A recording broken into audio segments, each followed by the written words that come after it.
ऐसा पहली बार है जब भारत चीन को सीधी टक्कर दे रहा है। दक्षिण चीन सागर हो या हिंद महासागर, भारत ने चीन के दबदबे को जबरदस्त चुनौती दी है। लद्दाख में तो भारत ने चीन को अपना सबसे ताकतवर रूप दिखा दिया है। चीन अब लद्दाख में आगे बढ़ने की गलती बिल्कुल नहीं करेगा, क्योंकि भारत ने अब लद्दाख में अपनी शक्ति और बढ़ा दी है।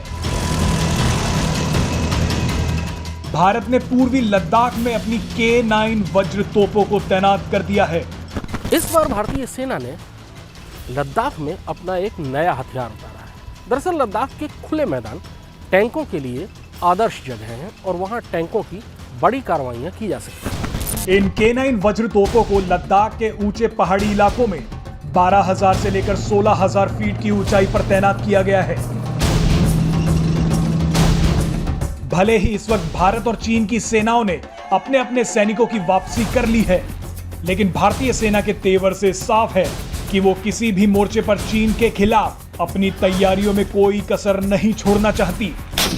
K9 वज्र स्वचालित तोपों की यह पहली रेजिमेंट है जिसकी लाइन ऑफ एक्चुअल कंट्रोल यानी LAC पर तैनाती हो चुकी है। भारतीय सेना में बोफोर्स तोप के बाद साल 1986 से कोई भारी आर्टिलरी शामिल नहीं की गई थी। इस लिहाज से K9 वज्र को सेना में शामिल किया जाना बेहद अहम माना जा रहा है। K9 वज्र सेल्फ प्रोपेल्ड आर्टिलरी गन है, यानी इन तोपों को किसी ट्रक या किसी दूसरी तरह से खींचने की जरूरत नहीं होती, बल्कि इनमें टैंक की तरह व्हील लगे होते हैं और ये खुद रेगिस्तान और पहाड़ों तक में दौड़ सकती है। अब K9 वज्र तोप की मारक क्षमता 38 किलोमीटर है। ये तोप 15 सेकंड के अंदर 3 गोले दागने में सक्षम है। इसमें कुल 5 सैनिक बैठ सकते हैं जो पूरी तरह सुरक्षित रहते हैं। आपको बता दें कि K9 वज्र को 2018 में भारतीय सेना में शामिल किया गया था और लद्दाख के इलाके में इसकी तैनाती पहली बार की गई है। अब ये लगभग साफ हो गया है कि इस साल भी भारतीय सेनाओं को पूर्वी लद्दाख में लाइन ऑफ एक्चुअल कंट्रोल यानी भारत चीन सरहद पर तैनात रहना होगा। चीन अपने सैनिकों के लिए सर्दियों में रहने के ठिकाने बना रहा है और अपनी मोर्चेबंदी मजबूत कर रहा है। जाहिर है भारतीय सेना को भी ऐसा ही करना पड़ेगा। इस बार भारतीय सेना ने लद्दाख में अपना एक नया हथियार उतारा है। दरअसल लद्दाख के खुले मैदान टैंकों के लिए आदर्श जगह हैं और वहां टैंकों की बड़ी कार्रवाइयां की जा सकती हैं, लेकिन लंबी दूरी तक मार करने के लिए पहाड़ों में तोपें हमेशा ज़्यादा कारगर होती हैं। इसलिए भारतीय सेना ने T-90 और T-72 टैंकों के साथ अपनी सबसे अच्छी तोपें भी पिछले साल ही लाइन ऑफ एक्चुअल कंट्रोल पर तैनात कर दी थी। लेकिन अब भारतीय सेना ने अपनी सेल्फ प्रोपेल्ड हॉविट्जर K9 वज्र को लद्दाख में भेजा है। K9 वज्र में ट्रैक लगे हुए हैं, इसलिए किसी टैंक की तरह खुले मैदानों में तेजी से दौड़ सकती है।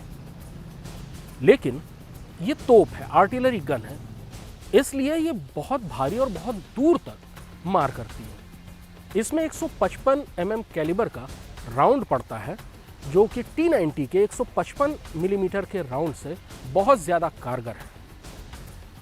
टैंक की रेंज 5 किलोमीटर तक ही होती है। टैंक का फायर 5 किलोमीटर से ज़्यादा दूर तक नहीं जाता, पर चूंकि K9 वज्र हॉविट्जर है, तोप है, इसलिए उसका राउंड 38 किलोमीटर से ज़्यादा दूरी तक जाता है।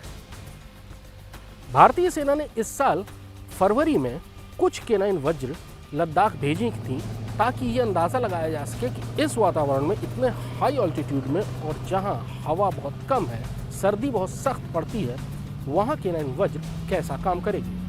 नतीजे काफ़ी अच्छे रहे। इसलिए भारतीय सेना ने जुलाई में और ज़्यादा K9 वज्र तोपों की तैनाती लाइन ऑफ एक्चुअल कंट्रोल पर की है। भारतीय सेना के पास इस समय 100 K9 वज्र तोपें हैं जो दक्षिण कोरिया की तकनीक पर भारत में बनाई गई हैं, लेकिन अब इनकी तादाद और ज़्यादा बढ़ाने की योजना है। खबर यह है कि भारतीय सेना 40 और K9 वज्र खरीदने की तैयारी में है। जाहिर है ये नई ज़रूरत line of actual control eastern Ladakh के मोर्चे पर महसूस की गई होगी, क्योंकि फरवरी से लेकर अब तक यानी लगभग पूरे साल K9 वज्र का प्रदर्शन, उसकी मारक क्षमता और उसकी मनूवर करने की ताकत जो ईस्टर्न लद्दाख में देखी गई उसने भारतीय सेना को बहुत संतुष्ट किया है। यानी अब चीन के लिए सबसे बड़ी रुकावट जो पिछले साल T-90 टैंक थे, इस साल K9 वज्र होगी, जो किसी टैंक की तरह लद्दाख के खुले मैदानों में दौड़ेगी, लेकिन किसी आर्टिलरी गन की तरह, किसी तोप की तरह बहुत लंबी दूरी तक बहुत भारी गोला फेंककर दुश्मन पर बहुत ज़्यादा तबाही मचाएगी।